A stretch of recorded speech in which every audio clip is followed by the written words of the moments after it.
Olá, sejam muito bem-vindos a mais um episódio do For Lab, o podcast da ForSee Bilingual Academy. Meu nome é Marina e eu sou coordenadora aqui da escola.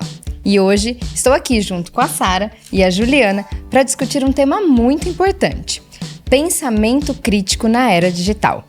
Como filtrar informações e também formar opiniões. Nossos alunos navegam por uma avalanche de conteúdo todos os dias, de todas as maneiras. Mas será que nós estamos ensinando a interpretar, questionar e formar opiniões? Talvez seja a hora de desaprender.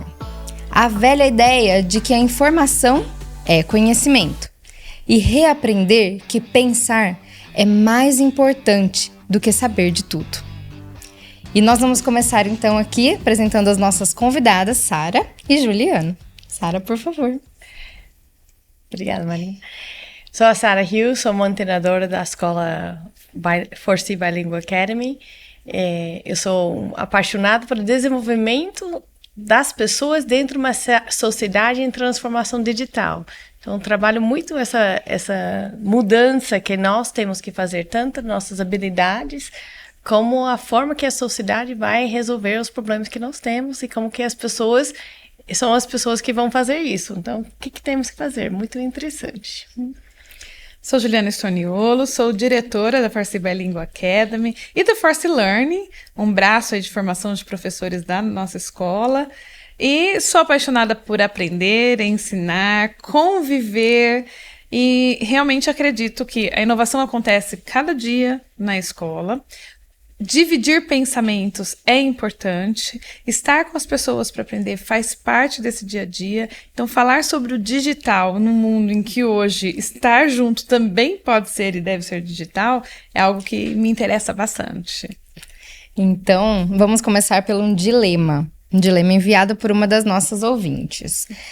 Trabalho com alunos da Educação Fundamental 2. E percebo que eles compartilham muita fake news e vídeos polêmicos sem ao mesmo refletir. Como trabalhar o pensamento crítico de forma clara, prática, mas sem ser moralista? Então a pergunta é essa: como que a gente desperta senso crítico num ambiente em que tudo vira meme ou viraliza? E qual que é o papel da escola frente a esse consumo de conteúdo em massa? Acho que não é fácil, acho que para começar, e não é somente os alunos, não. Eu acho que temos que nós colocar pais, professores, comunidade, que é um problema nosso, não é nós e eles, é um problema, a sociedade está passando por isso. Então, eu acho que é importante nós ter uma percepção sobre a nossa alimentação mediática, o que nós estamos consumindo e o que estamos pensando. Os diálogos que acontecem em casa e na escola sobre isso. Então, eu fico muito feliz, ao lado, de pensar que isso chega na escola. Porque se chega na escola, nós temos uma oportunidade não para ser moralista, mas para ter um diálogo sobre. Então, eu acho que é super importante. Ao outro lado, agora nós temos que a escola não pode ter celular. A um lado, tudo que eles fazem fora da escola também chega na escola. Como que esses diálogos são remediados em geral? Agora, quando estamos falando de coisas sociais, eu acho que nós temos que ter uma clareza sobre o comportamento de pensamento crítico do que eles compartilham. Então, como que eu compartilho e com quem? Quem de fato é amigo? Quem é um conhecido? Quem que está no meu entorno? Então, eu acho que às vezes nós pulamos para a informação, mas nós temos que também ver o que eles sabem sobre relacionamento. Porque nós temos que ver que eles estão relacionando olho no olho. Eles estão entendendo como se trata com respeito às pessoas que convivem, como que eles ouvem as pessoas e como que questionam. Então, por mim, isso não é somente no digital. Nós temos que olhar se estamos ensinando, modelando isso fora, no presencial. E aí, como que isso muda para o digital. No digital, nós temos as velhas maneiras que não são tão velhas. Então, antigamente, vamos falar que os pais e os avós eu tinha enciclopédia. Enciclopédia era fato? Era um agrupamento de fatos. Era fato de quem? Então, a minha fala é verdade de quem? Então, é uma fala que eles têm que aprender. É verdade de quem? Quem que teve essa informação? Porque hoje nós vivemos dentro do mundo de influencer. E eu tenho que saber qual é o intuito e interesse das pessoas. Então, é cuidadoso, porque nós não queremos que eles desconfiem das pessoas. Ao mesmo tempo, nós não queremos que eles são ingênuos, que as pessoas não têm motivações. Então, na escola nós lemos o livro do Animal Farm. Como que fala em Animal Farm? Orwell. Fazenda Animais? Bichos. Bichos. Bichos da Fazenda. Fazenda dos Bichos. Não lembro agora. Não sei. Como nós fazemos em inglês, podemos voltar a isso. Mas é uma coisa antiga que ainda falando como as pessoas estão... Revolução dos Bichos. Revolução dos Bichos. Parabéns. Nós temos o livro 1984. Esses livros retratam a situação que nós vivemos hoje. E eles retratam situações antigas. Então, isso não é novidade. Então, eu acho que a primeira coisa é falar, olha, o que está mudando está acelerando. Mas nós precisamos ancorar o ser humano, como que ela funciona, como que nós sabemos diferença de opinião e fato, como que eu consigo ter um diálogo construtiva sobre o que eu acho, é diferente do que eu penso, que é diferente de que os outros pensam, e que é muito diferente que o que é verdade. Agora, isso é uma discussão que temos que ter. Isso não é moralista. Depois vamos falar quais informações que nós temos, mas eu acho que nós temos que voltar, 4, 5 etapas para trás para entender o que é importante ensinar e conviver com os alunos. Conversa longa, desculpa. Aí vai. Não, mas eu quero reforçar a fala da Sara que não é um desafio, é um grande desafio. Entendo que não tem resposta certa ou errado, a questão ainda é essa. Não adianta a gente querer buscar soluções simples para um problema complexo. Então, realmente, é complexo o que nós estamos falando sobre. É uma mudança que não é nova, na verdade, né? É algo constante do ser humano, mas é complexo. Porque o ser humano também é complexo, certo? E então não é só o professor, não é só a escola, é algo que envolve a sociedade, os pais precisam se envolver nisso, os adultos precisam se envolver nisso. Eu sempre penso que para a gente evitar o moralismo, talvez primeiro a gente precise lembrar de alguns pontos importantes, que é ouvir. Então, quando fala-se de adolescentes, quando eles se sentem julgados, já vira moralista, certo? Se eles não se sentem ouvidos, já viram, então, por que eu vou falar? Então, eu acho que a nossa postura como adultos educadores, seja pais, seja professores, seja diretores da escola, primeiro lembrar que, assim, existe algo de sentimento e de pensamento dentro daquelas cabecinhas de 11 a 14 anos. Não são pessoas em branco, entendeu? E que elas precisam ser ouvidas para que elas ouçam. Então, se não vira realmente moralismo e sermão, e a gente fala sermão não funciona, né? Então, para ser diálogo, eu preciso ser ouvido, senão vira um diálogo fake. Né? Eu tenho diálogo com meu filho, eu falo, ou com meu aluno, eu falo tudo o que eu penso, tá? Mas você não ouviu nada do que ele realmente pensa, o que ele está vivendo. E a gente brinca entre a gente que às vezes tem que pôr botox para não mexer o rosto, porque se você começa a fazer o julgamento pelo rosto, pelo olhar, acabou a conversa. Então, julgamento, ou medo, ou preocupação, qualquer coisa. Você fala, você tem que permitir que você ouve e falar, então, me conta mais sobre isso. E que ele se sinta à vontade para contar. Então, eu penso que a gente, falando sobre pensamento crítico, falando sobre não moralismo e sobre reflexões que nós queremos que os nossos alunos tenham, o vínculo é importante e ele se sentir parte das decisões, das reflexões, das comunicações é muito importante.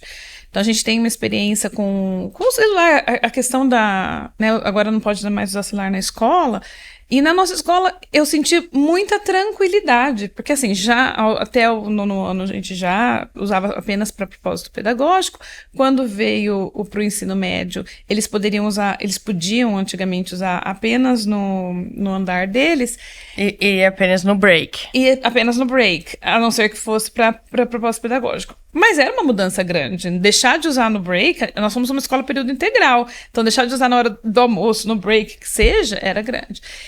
E nosso desafio era como envolver os alunos em decisões de como isso vai acontecer. O que vai, então, ser feito durante o break ou o lanche. E se eu quiser falar com os meus pais fora daqui, como vai ser? E a partir do momento em que eles se sentem parte dessa decisão, a mudança foi mais fluida. Não estou dizendo que foi fácil para todo mundo, não estou dizendo que é igual para todo mundo, porque cada um tem os seus desafios, mas ela é mais fluida e entende-se o porquê daquilo e não simplesmente algo que vem como, não pode e acabou.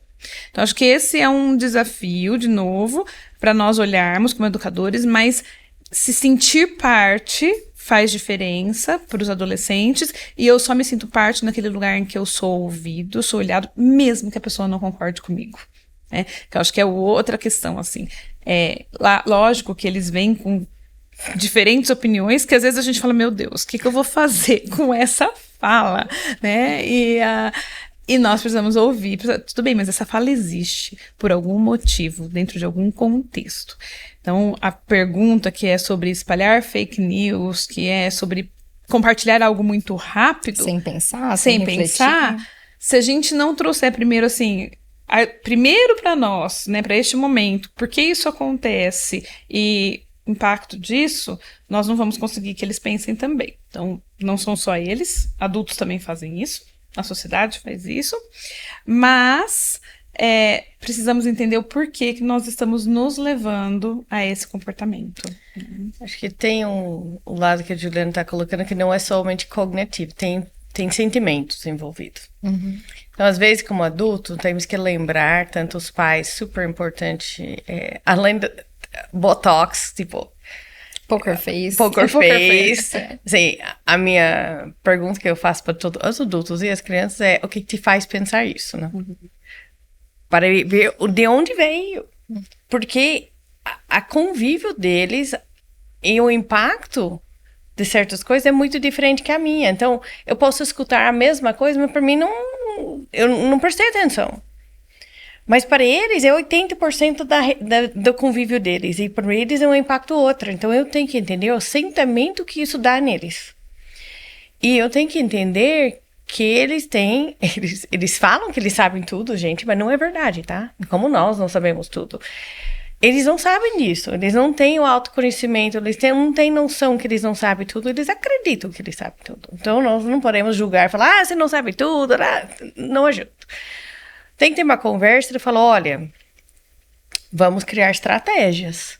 E como o Juliano está colocando, colocar eles nas estratégias, porque às vezes não falam, mas por que você fez tal coisa? Julgando que eles achavam na cabeça deles outras alternativas. E às vezes eles não tinham as outras alternativas porque não pararam. Porque aqui tem um livro aqui de habilidades executivas. Tem a ver com sua habilidade de parar e refletir. É cognitivo. Esse é o lobo frontal. Isso é só desenvolvido até 25 anos. Por isso que eles dirigem mais tarde, bebem mais tarde. E nós estamos dando um celular na mão que dá... Sem freio. Sem freio. Uhum. E eles não estão mentalmente preparados e nem experiência da vida. Então, nós temos que entender, eles não têm nossas experiências. Não conviveram. Então, eles não têm estratégias alternativas. Então, é mais fácil de não ser moralista e entender isso. Partir de um pressuposto de que eles não estão prontos, eles vêm com muita coisa, muito sentimento, e que nós precisamos ter curiosidade de compreender e depois um diálogo, eu falo, então vamos pensar nas alternativas. Aí, claro que esperar que eles vão falar, não quero. Isso faz parte, agora nós somos adultos na relação. Isso não pode me influenciar como adulto, uma criança, reclamar. Falar, não, tudo bem, eu entendo que é trabalhoso. Eu entendo que você não quer ter essa conversa, mas, nós precisamos pensar em alternativas. Porque eu tenho que ensinar que a consequência, muitas vezes, é empatia, ou falta de empatia. Falta de entender o que efeito tem no outro. E isso tem que ser dialogado. Agora, não é um sermão, porque também eu falo 2 horas sobre isso. Eu tenho que ter pequenos diálogos. Então, às vezes vem o assunto, falar, então, o que nós vamos planejar? Pequenos diálogos. Não consigo consertar tudo numa coisa só, nem com a internet, nem com a informação. Então, é consciência do adulto. O adulto tá faltando consciência. E a palavra curiosidade, ela é chave, né? Chave para que a gente diminua o julgamento, porque realmente, às vezes, julgamento, medo, aflição, sei lá, a gente tem. Mas quando você se torna curioso, às vezes o caminho da conversa vai completamente diferente, né? Quem trabalha comigo na escola sabe, porque eu não escondo pra ninguém, eu falo, vai chegar na minha sala e vou fazer pelo menos 3 perguntas, né? E as perguntas vão ser muitas vezes para tentar entender o contexto. Porque, às vezes, o que chegou em mim foi uma fala completamente distorcida. Eu falo, não, mas me explica, o que aconteceu? Por que você acha isso? O que te faz pensar isso? Então, essa curiosidade realmente traz a proximidade e traz, às vezes, um momento de, bom, estamos juntos. E às vezes a vulnerabilidade. Olha, eu sou adulto, eu tenho essas experiências que eu tô compartilhando com você, mas talvez nós precisamos juntos achar essa solução, porque eu também não sei essa solução. E tá tudo bem, né? Então, de novo, o vínculo faz diferença, e concordo com a Sara quando ela fala assim, mostrar que a consequência às vezes é falta de empatia, e que parece óbvio, só que eles são novos. Adultos, às vezes, não têm essa visão. Então, às vezes, as pessoas chegam reclamando dos adolescentes pra mim e falam, tá, eu trabalho com um monte de adulto que também tem comportamentos semelhantes. Então, a gente tem que tomar cuidado com isso. Então, adultos também fazem, mas assim, eles são novos. Adolescente, o trabalho deles é reclamar e o nosso é educar. Então, faz parte desse processo. Mas, realmente dizer assim, olha, temos essa experiência, temos essa situação, e se acontecesse dessa maneira, porque às vezes ele não percebe o impacto que vai acontecer, ele não tem a noção do que realmente o impacto que acontece no modo geral. E como essa estratégia de elaborar perguntas sem julgamento, com curiosidade, alavanca o pensamento crítico. Que nós esperamos. E olhando para essa avalanche de informações que eles acessam o dia todo, sem filtro, sem freio, né? Essa conexão entre as habilidades executivas de metacognição, controle inibitório, gestão emocional, frente a todo esse mundo digital, é uma espécie de curadoria. Ajudá-los a fazer essa curadoria do que eles estão recebendo? Eu acho que isso para os adultos e para as crianças, onde eu estou investindo meu tempo. Para adultos e crianças, assim, a Juliana falou, estamos falando de crianças acima de 11. Eu não entendo que um celular deve ser na mão de uma criança menor que 11. Eu não entendo que uma criança 11 para 12, muito mediada. Muito mediado. Então, eu tenho que saber. Eu deixo o YouTube? Não. Eu deixo que canal no YouTube, que coisa. E assim, eles conseguem fazer mentir para mim. Óbvio, ok? Todo mundo vai. Eles vão tentar testar, experimentar, quebrar limites. É o trabalho deles. E o trabalho nosso é que eles encontram limites. Nós não podemos permitir de não ter limites dialogados. Olha, isso aqui não é apropriado para você. Se isso X acontece, você precisa voltar comigo e nós vamos assistir junto para ver se é adequado. Isso que serve 11, 12 anos. Para que com 13 e 14, que eles são um pouco mais autônomos, que eles têm pensamento crítico. Agora, se eu não faço isso com 11, 12, acabou. Muito difícil. Então, nos Estados Unidos tem uma fala, o que você fez de pensamento crítico, de empatia, de respeito para o outro, até 12, é para o resto da vida. Não dá para ficar... Claro que eu não tô falando se você não fez isso, vai fazer com adolescente, mas é muito mais desafiador. Sim. Então, por isso que as escolas e os pais precisam investir mais tempo nesses diálogos do que tradicionalmente estava, porque eles estão num mundo extremamente vulnerável com a mídia. Agora, fake news. Por mim, tudo que não vem de um lugar de reputação, credibilidade, é fake. Ou é tendenciado. Aí a pergunta, tudo é tendenciado? Sim. O ser humano complexo, tudo é tendenciado. Então, eu tenho que entender com quem está me dando essa informação. Sempre. Quem é verdade de quem?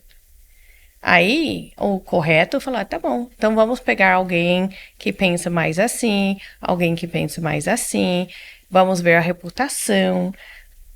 Isso não é novo, é saber a fonte das informações. Nós precisamos ensinar isso cada dia mais, mas não é novidade. E vai além, né? Eu acho que, falando em pensamento crítico, nós precisamos lembrar que ensinar a curadoria, e eu quero voltar na fala da Sara, não é possível que a pessoa saiba fazer curadoria por si só se isso não foi acontecendo no decorrer da vida dela. Então, tem um momento em que nós fazemos a curadoria para os nossos filhos. Que quando eles são crianças, nós realmente vamos olhar. Isso você pode assistir, isso é apropriado para você, por que por que não é, e vamos acompanhar. Concordamos que, assim, até 11 anos não há necessidade de um celular. Todo lugar que as crianças vão, elas devem ser acompanhadas de adultos. Então, elas vão ter alguém que vai ligar se precisar para a família e tudo mais. Então, não tem uma necessidade para comunicação. E dos 11 até os 13 anos, esse acompanhamento muito próximo, porque aí vem a curadoria. Então, eu fiz a curadoria para você em algum momento, agora nós vamos fazer essa curadoria juntos, para que você aprenda a fazer juntos. E não é novidade, isso é aberto, não é escondido. Então, eu vou olhar as mensagens do meu filho escondido. Não necessariamente, não é isso que nós estamos falando. A celular minha. A questão é dizer, não tem privacidade nessa idade. O celular é nosso, nós vamos fazer isso juntos e vamos olhar, exatamente. Então, seus filhos sabem disso, né? Eu acho que esse é um ponto. Como diálogo também não se cria aos 14 anos. Então, o Hans, né, o Luiz Carlos Hans, que já veio na escola, já falou um pouco com a gente, bastante sobre isso. Tem o livro Arte de Dar Limites, super importante. Super recomendamos. E ele fala assim, olha, o diálogo começa com 2 anos. Porque se você não conseguiu criar vínculo, diálogo e espaço aberto para isso na infância, dificilmente você vai conseguir numa adolescência, lá depois dos 14 anos, onde eles se fecharam. Então, a mesma coisa, também o celular, você precisa começar ali dos 11 aos 13 acompanhando para que você consiga que ele comece a fazer essa curadoria depois. Então, dar modelos de como fazer essa curadoria é importante, estar próximo é muito importante. E depois vem o desafio da sociedade, que é também, no pensamento crítico, fake news realmente tem em todo lugar, sempre teve, a diferença é que agora está mais fácil e mais acessível, né? E mais difícil, talvez, de saber procedência. Então, na escola, em casa, a gente tem que ajudar a questionar de onde vem essa informação. E às vezes até com os idosos, né? Às vezes eu falo pra minha mãe, ai mãe, onde você pegou isso? No Facebook, ou no Instagram, ou qualquer outra coisa. Você viu aonde? De onde veio e tudo mais? Então, eu falo que até os idosos hoje em dia, eles têm várias, eles precisam aprender a ver descobrir o que é fake news também, porque eles compartilham. Às vezes o celular é um perigo na mão dos idosos também. Mas assim, é importante que eles comecem a ver a relevância de ver a opinião de outras pessoas que pensam diferente deles. Porque além da fake news, tem aquela questão que o digital traz, que é reforçar, vai vir para você só o que você pensa. E a gente vai ficando de um jeito que é muito confortável a gente ouvir coisas semelhantes ao que a gente pensa. E a mídia nos ajuda com isso, porque o algoritmo vai trazer aquilo que eu quero ouvir. Então, como além de olhar para as fake news, dizer assim, por que será que a pessoa que pensa diferente de mim pensa daquele jeito? Não significa que eu tenho que mudar meu pensamento, mas a curiosidade de por que... Outro dia eu falei pra uma amiga minha, tô curiosa pra saber, porque você pensa assim, você não sai comigo e conta por que você pensa assim? Eu entendo que nós duas temos educações diferentes, de lugares diferentes, mas eu não sei por que as pessoas pensam desse jeito. Então, eu acho que isso é pensar, também trazer pensamento crítico e empatia, né? Esse assunto é muito interessante, muito desafiador, intrigante, porque de fato você tem que buscar hoje, pelo nível de diversidade do pensamento, mas precisa buscar diversidade de pensamento. Você tem que buscar sair do seu silo. Porque o maior risco é ficar no seu silo, só ouvindo o que você acha que é verdade, ela se torna verdade e você se torna um julgador. Porque quando eu consigo ter, minha amiga também acha isso e fulano também acha isso, quer dizer que nós estamos certos e quem que pensa diferente é errado. Não que ela tem fatos diferentes, não que ela tem um contexto diferente, não que ela tem necessidade diferente, ela está errado. E aí começa a ter um julgamento de que eu sou melhor. Então, em inglês tem uma palavra que se chama self-righteousness, que é bastante perigoso, porque é onde brota no ser humano uma coisa até de guerra, de que essa pessoa não merece pensar, não merece estar, porque eu sou melhor. Então, eu acho que não é somente não julgar, é que porque eu acredito numa coisa não me dá direito de achar que eu sou melhor. Num ambiente que eu posso me expressar livremente. Isso. Né? E que... E aí, você Isso fala é um de perigo, livramento. O que me preocupa bastante é a cultura de cancelamento. Isso. Sim. A minha opinião, ela não é aceita, quer dizer que eu não sou aceita. Nossa, isso eu acho que é o maior risco, talvez, que eu tenho desses jovens hoje, de autoconhecimento, de autoestima, da habilidade deles ser validados, seus pensamentos, suas opiniões e crescimento, especialmente no mundo complexo, que nós precisamos dar espaço para isso, porque eles não acham que eu tenho que me esconder. Uhum. Ou pior, eu não sou importante. Porque logo que eu não posso falar, eu não sou importante. E logo que eu não deveria estar aqui. E logo que tudo bem bullying. E logo tudo bem outras coisas. É um pensamento muito violento. Então, os pais e todo mundo tem que tomar muito cuidado de desvalidar. Ao mesmo tempo, tem que ter muito cuidado de deixar aquilo que eles pensam, tudo bem, deixa pensar. Não, vamos dialogar sobre esse pensamento, porque eles não têm as informações todas. Eu posso me expressar livremente, mas desde que eu consiga fazer, como fazer, né? Uhum. E no meio digital, eu fico livre, né? Pra colocar o meu comentário, só que se eu não sei como me posicionar, né? Então eu julgo, né? Eu cancelo. Eu acho que eu já tenho idade para entender quando a mídia social começou. E a mídia social, quando começou, o risco era as pessoas são piores porque eles têm anonimato. Porque eles não veem a expressão de dor do outro.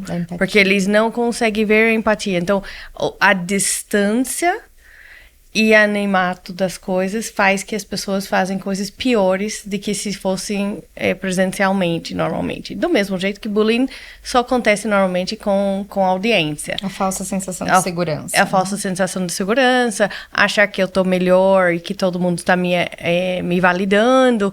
Então, esse tipo de trabalho, e assim, eu vejo os adultos fazendo esse bullying online, tanto quanto os alunos. Eu junto um grupo no WhatsApp para falar que nós estamos contra uma mãe. Nós somos contra alguma coisa. As pessoas estão entrando em gangues digitais. E isso adultos também tem que tomar muito cuidado. Muito cuidado. E é um cuidado realmente de como se posicionar e onde se posicionar.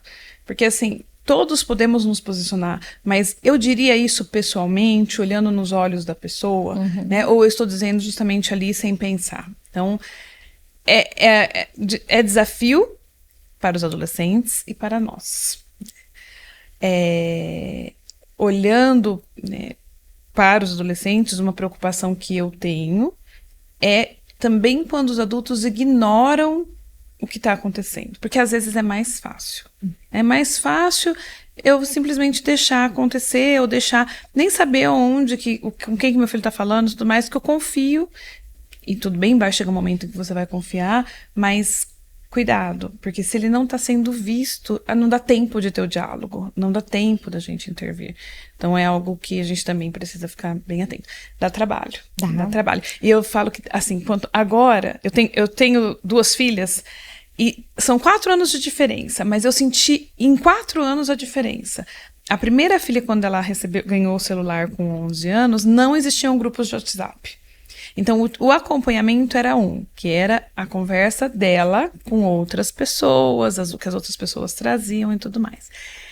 A segunda filha, quando recebeu, já tinha grupo de WhatsApp. E isso era uma coisa muito mais desafiadora, porque o grupo, ele se fortalece. E, normalmente, quem se posiciona no grupo não é quem está falando positivo, mas sim quem está...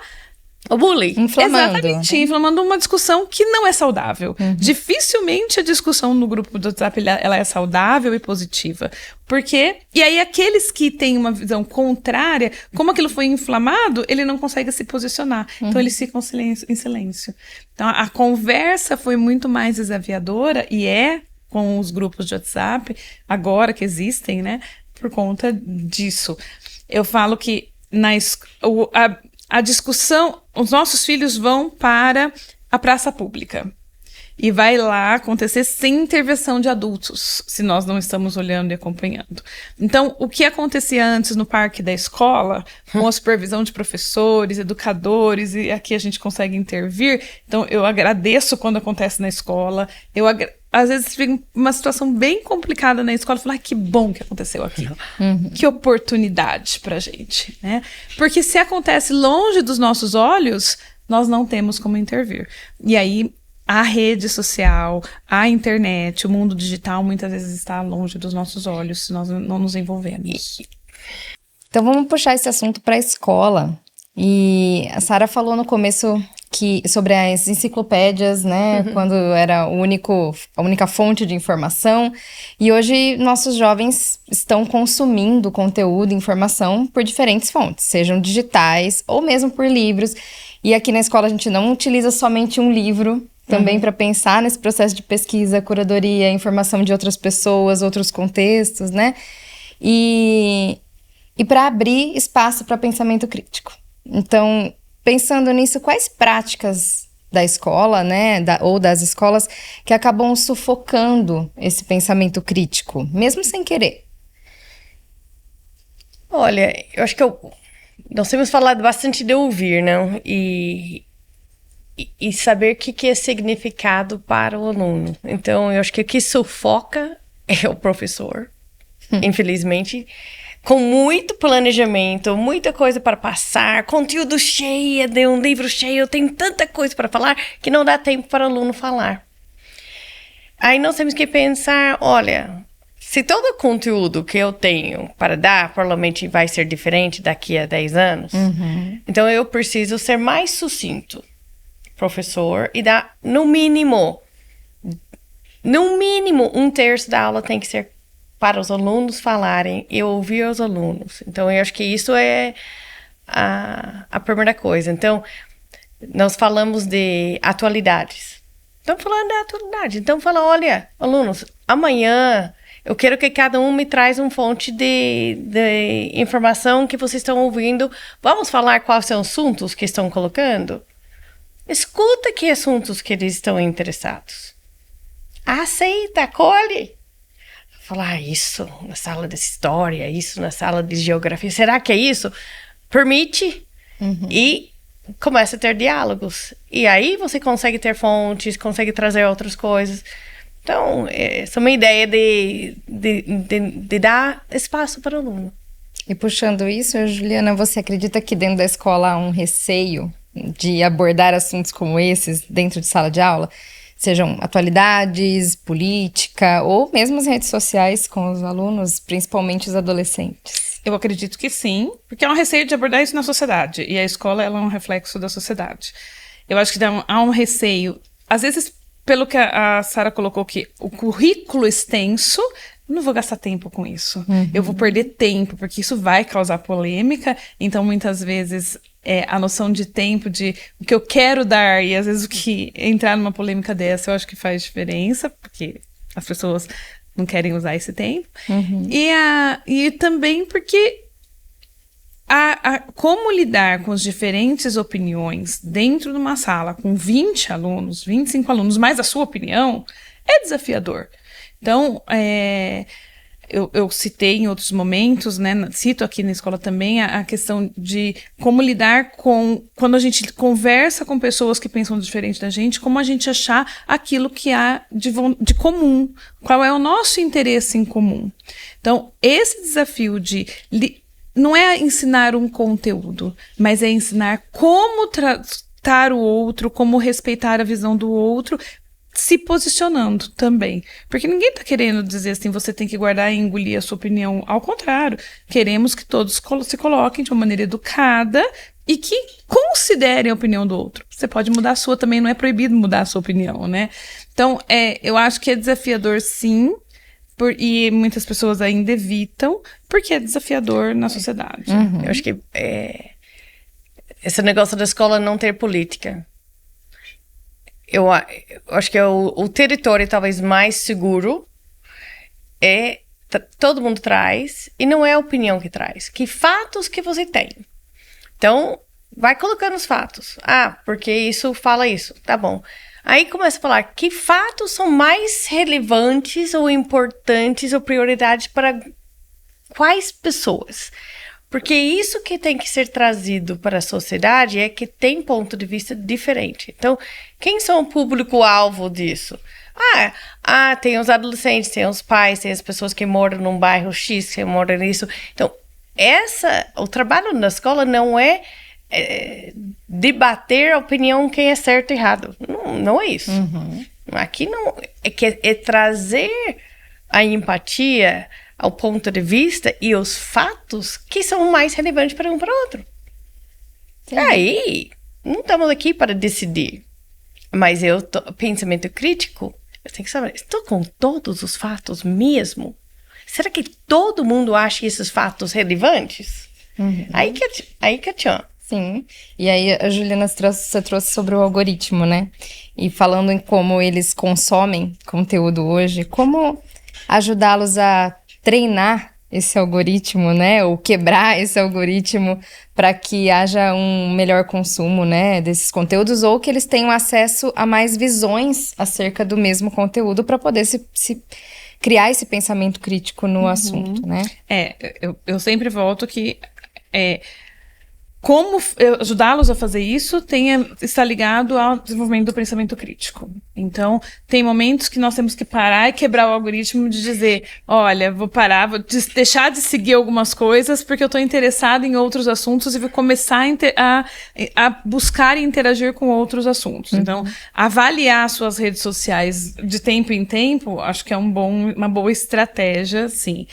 E trazer momentos na sala de aula onde nós estamos falando de outros assuntos. Como a Sara colocou, com cuidado, ninguém quer formar uma opinião. Nós queremos formar pensadores. Então, desenvolver pensamento sobre e não é isso ou aquilo. Então, para mim, é realmente levá-los à reflexão para qual está sendo a sua mídia, sua dieta midiática, o que você tenha consumido, e de vez em quando a gente precisa mudar a dieta, né? De vez em quando a gente vai parar e falar, olha lá, é o que te interessa ainda? Coloca aí coisas que estão te interessando. O que você está curtindo na sua rede social? Você tem alguém ali que está falando alguma coisa diferente de você? E tudo bem, né? Tem que tomar bastante cuidado isso para os adultos também. Eu faço um like de algo, tem que ser algo de fato que eu quero ver de novo. Porque o algoritmo, eu treino meu algoritmo, o que ele gosta. Se eu falo que eu like, eu vou ver mais da mesma. Da mesma coisa se eu comento. A forma que eu comentar, também eu estou alimentando o algoritmo. Agora, tem coisas que pessoas que comentam de forma não adequado e assuntos que vêm estranho, eu tenho que tomar decisões. E é uma escolha uma escolha de falar, isso não faz parte do meu algoritmo. Agora, é porque a forma desrespeituoso, é porque a informação não é correta, ou porque eu não gosto do que está vindo de outro ponto de vista. Então, acho que a questão de cancelamento nunca pode ser por causa do ponto de vista diferente que a minha. Agora, depende da idade. Por isso que é tão importante. A que ponto que a criança está aberto a ver pontos de vista diferentes? A hora que ela está andando na sociedade. Nós vamos na loja, nós vamos num lugar público. Tudo que está vindo. Eu quero que meus alunos respeitem a individualidade do outro. Respeito a decisão ou escolha do outro, desde que não está violento para mim. Onde que sai esse limite? Isso é construído. Isso é construído. Enquanto pais, podemos apoiar também nesse treino do algoritmo dos nossos filhos, né? Enviando vídeos no inbox deles, né? Para ajudar eles a acessarem outros assuntos, outros pontos de vista. Exatamente. Nós mesmos temos que nos alimentar desses pontos de vista diferentes também. E nesse processo de abrir espaço para o pensamento crítico, a gente também olha para o desaprender.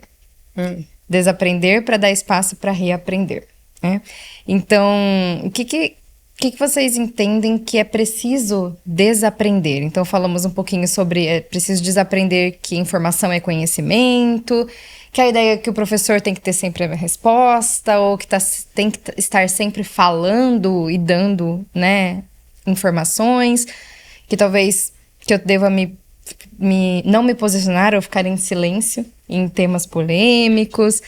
E linguagem, então, ler e interpretar, só parte da língua portuguesa, né? Fazer conta, só parte da matemática. Então, são temas que a gente olha pensando no pensamento crítico que nós devemos desaprender para reaprender. Então, como vocês enxergam essas habilidades do mundo escolar que devem ser desaprendidas? Eu acho que os adultos têm coisas que temos que desaprender. Eu acho que você citou vários. A própria poder, a forma de manter poder e controle na escola, nós temos que aprender outras maneiras de co-construir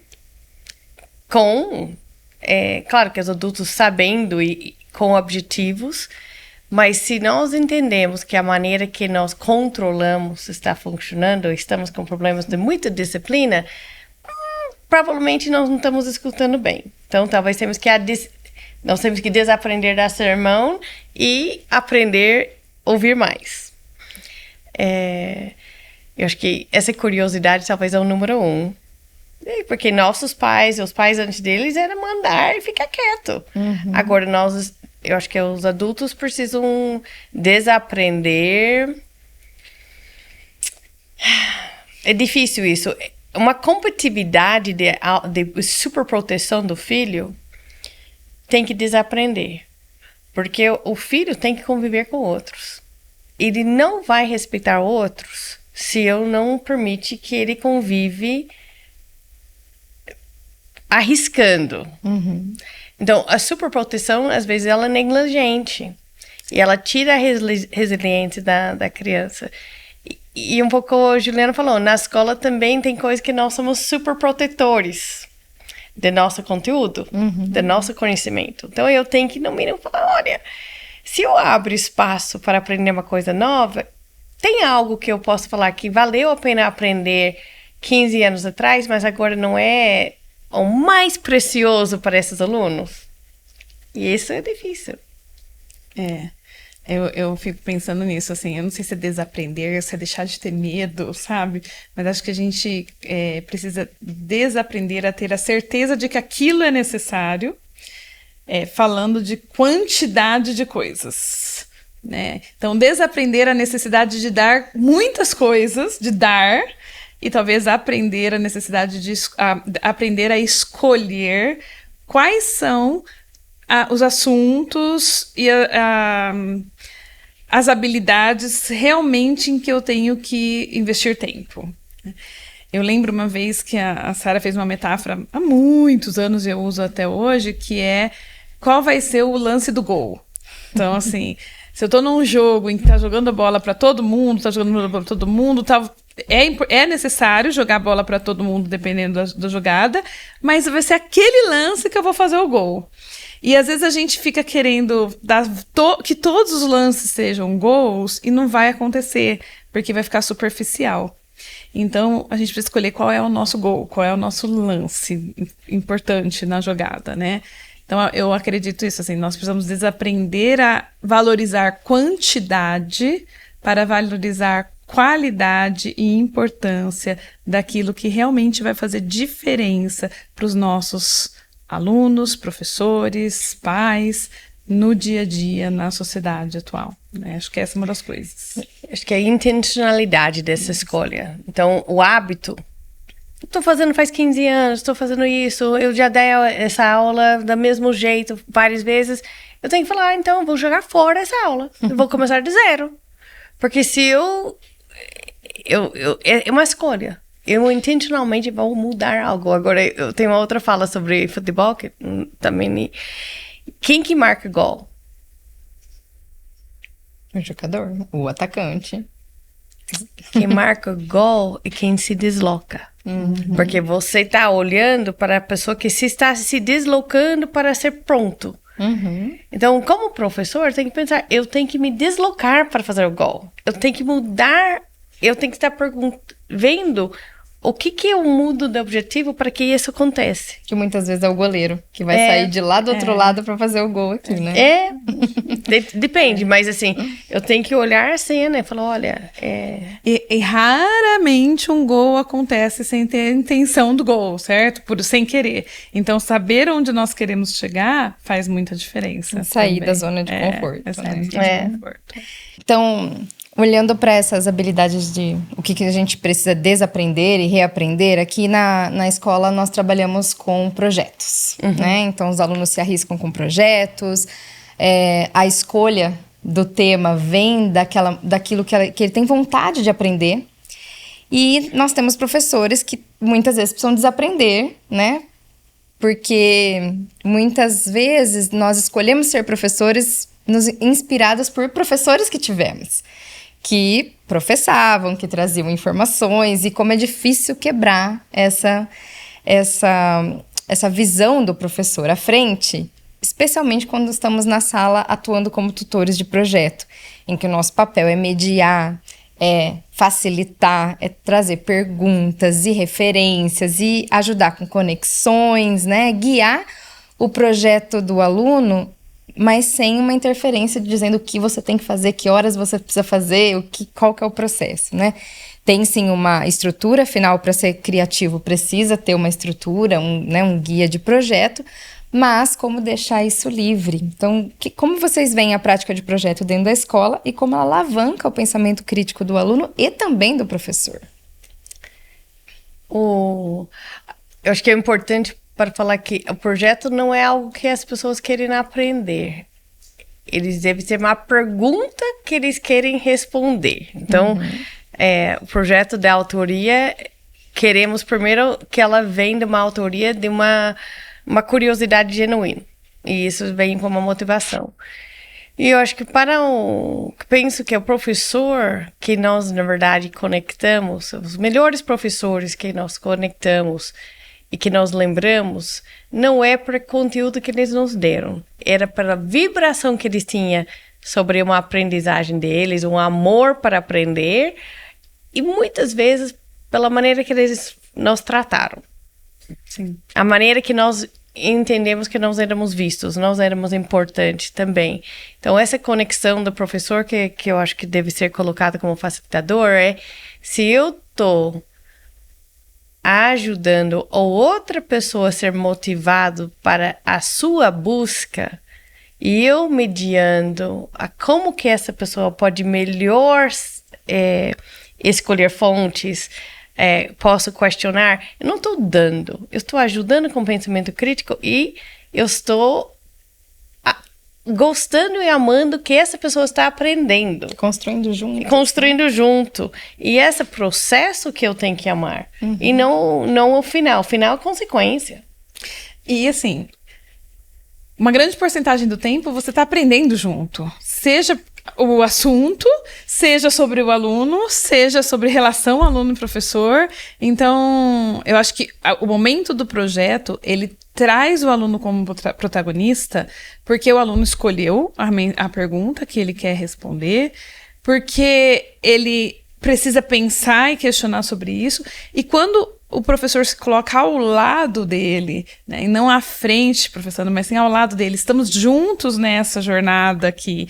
Vamos fazer, demonstro curiosidade junto com você. Nossa, que pergunta, será que é? E começa uma conversa, porque assim, qualquer autoria se dá de uma troca de ideias e conversa, né? A gente sempre fala, o autor de um livro, normalmente ele conversou com muitas pessoas para que a sua ideia vá para o papel. Então, o professor ali, com este papel de troca de ideias, de facilitar, de estar junto, como aprendizes juntos nessa situação, traz para o aluno uma propriedade, traz para o aluno o seu protagonismo, uma motivação e, sem dúvida, um aprendizado que ele leva para toda a vida. E cria um ambiente seguro para o debate, né? Isso. Do aluno poder se posicionar, perguntar para o professor por quê, e o professor também se sentir seguro para dizer que não sei, né? E isso é humildade cognitiva nessa área que você fala tanto sobre isso, né? Acho que essa humildade cognitiva de se manter curioso e que manter que você não sabe tudo.